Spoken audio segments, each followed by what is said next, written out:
Still a nice view, but a rude awakening. It started drizzling, very cloudy sky.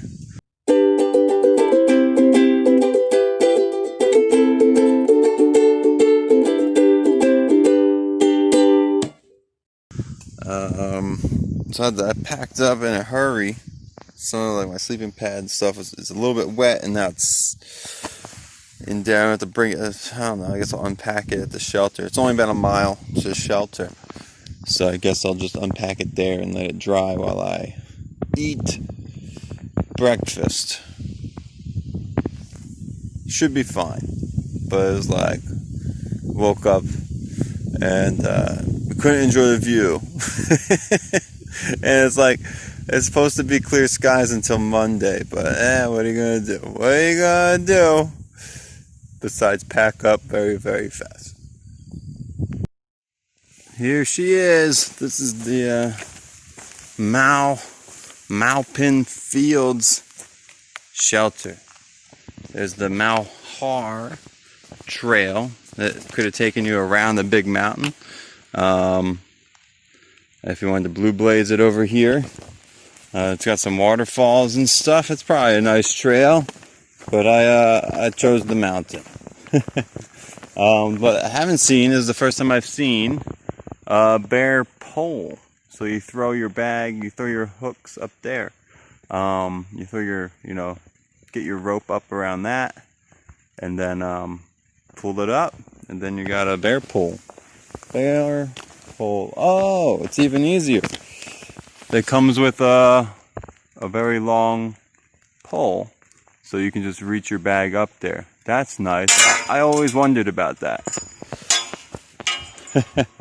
It's got a little hole here. I'm gonna go put it inside that. Also, I think this is the first time I've seen a little table to sign on.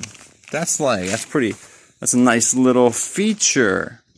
I don't have to like put it on my knee as I sit here or be out in the rain over there. That's a neat little writing desk. Hey, something funny I just realized made me chuckle is like I was doing that similar cowboy camp on the rocks thing earlier, and I chose not to because of the storm. There was like massive thunderclouds out in the distance, but it turned out to be perfectly clear skies and no rain or anything happened. Oh, thanks a lot, tree.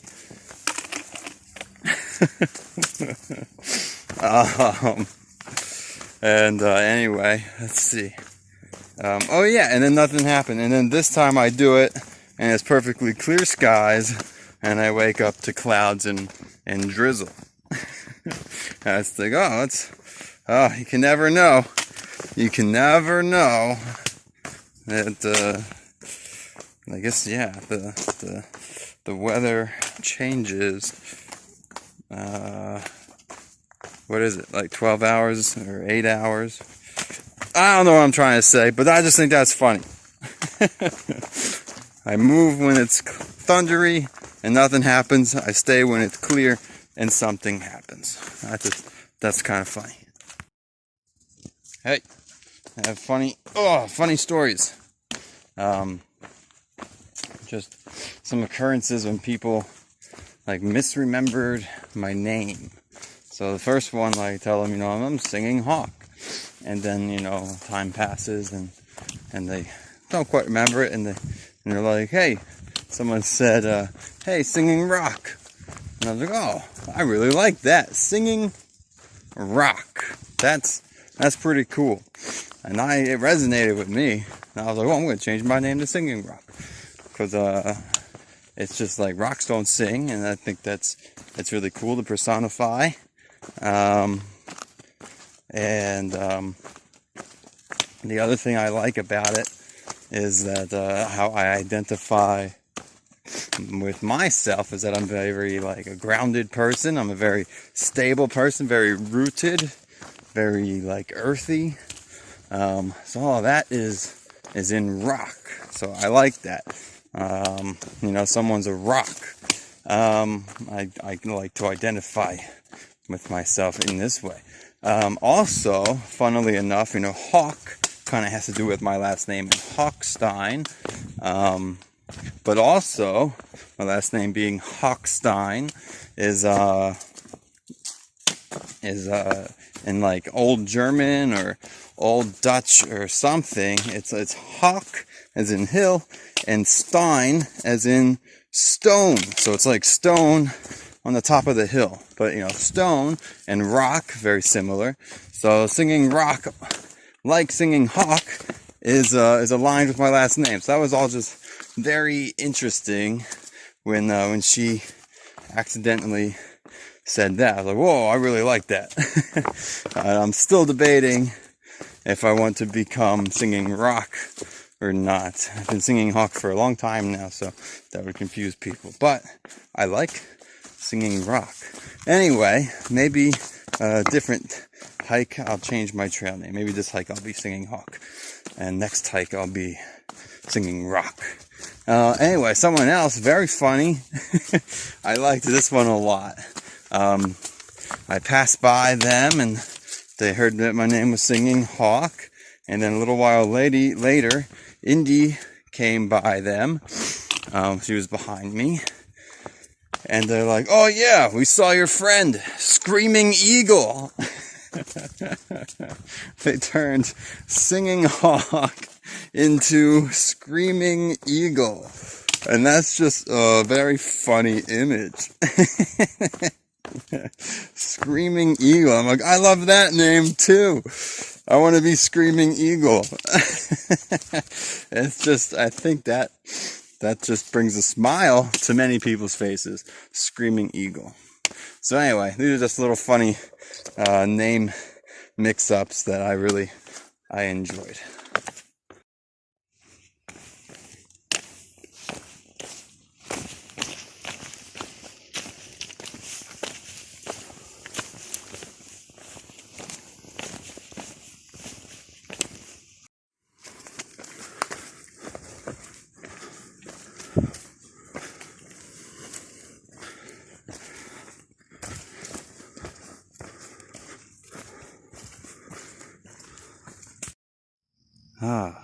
A little bit of a rest space. These little open rock faces. Very nice. Oh, look at this guy. He's, maybe he's in rigor mortis, or he's plump with water. Oh, he's dead. I found him in this pool, and I thought maybe it was a caterpillar, or maybe it was a stick. So I went in and I pulled him out. And then when I first pulled him out, definitely thought it was a stick. And then I realized it's a caterpillar. Poor guy. But a lot of bugs have a little defense mechanism. I'll leave them out to dry. Why not? Maybe, I don't know. I know some bugs will have a little defense mechanism when they drown. They'll, I don't know what bugs it is, but some bugs will, they breathe like, they have the exoskeleton. So I don't know if caterpillars count, but like ants and flies and, I don't know, exoskeleton things. They breathe through their skin or through their exoskeleton. So like, I don't know, little pores or whatever in there. So they'll close all that up when they fall into water, and they'll just like, go dormant until they get washed out of the water somehow. I guess most of the time they're falling into a puddle and it dries up, or they're falling into water and they'll get, splashed onto the side of the bank, or, whatever happens. And then once they get dry, somehow their system starts breathing again. It knows that it's dry. So anyway, maybe the caterpillar's like that, and maybe he wasn't in there for way too long. But hey, it looked cool anyway. Check it out, guys. Found a sunbather. This looks like, I am no snake expert, but there's only two that I know out here. There are, I guess, the eastern diamondbacks, and there's the timbers. And the timbers are typically, am I even on it? There he is. The timbers are typically more brown, and the diamondbacks are typically more black. And he's a little bit too dark to see. He's got a very awesome head, and he's got that awesome little pattern. And you can definitely see on his tail, there's the rattle. So he's trying to get warm out here on the rocks. So I'm not going to get too close to him. But still, this is very, very awesome. Very awesome. He's like, what is he? 2.5 or 3 feet? Hello. So as I was saying, I don't know, do you remember what I was saying 10 days ago? Or, I don't know, 2 weeks ago? I was talking a little bit about accepting your truth or the truth. Yeah, maybe you remember that. So, by the way, Hawk Talk continued. And then I got caught on a hill, and then other things happened, and then I just it never happened. Oh, wonder what that blue blaze is going to. Interesting. So, this is a biggie. I think this is a biggie one. So perk up your ears, ladies and gentlemen. Now, it also, I think it's not very flush. So also bear with me. perk your ears and bear with me. What do we got? So it's like accepting your truth. And I don't know if you remember, I was talking about how like there were 3 things that happened, and they all related around this, and it was really interesting that they all happened so close together. One of them was between me and Indy. One of them was on a life coaching course that I'm listening to while I'm hiking. And the other one was this really cool dude at Woods Hole Hostel Bed and Breakfast. And then what was so cool is unprovoked. Like he said exactly what I was trying to explain to Indy at one moment, and that was just really, I was like, yes, yeah, exactly. And so that was very cool. So I don't like the example that was given in my life coaching course, but I'm going to give it because I haven't taken the time to think of a better one, so I'm going to do that later. His example was if you take like a very fat person, a very, very fat person, you go up to them, you say, "Hi man, you're looking really good. Have you been doing anything? You've been running or whatever?" And you mean you're completely sincere. You're not being a jerk about this. And that person will be like, "Oh yeah, maybe I've been eating a little bit less ice cream, and yeah, I feel good." But in reality, like nothing has changed at all. He hasn't done anything, but for some reason you noticed he looked nice that day or whatever. But if you then, so that was like, even though maybe you saw something, but there wasn't really anything to see, that was kind of not a truth, But if you came up to this person and said something like, "Hey man, I noticed you've been considerably overweight for a while. Is there any reason why you're continuing to live this way?" Now this person is most likely going to become very offended, because we do not like facing our truths.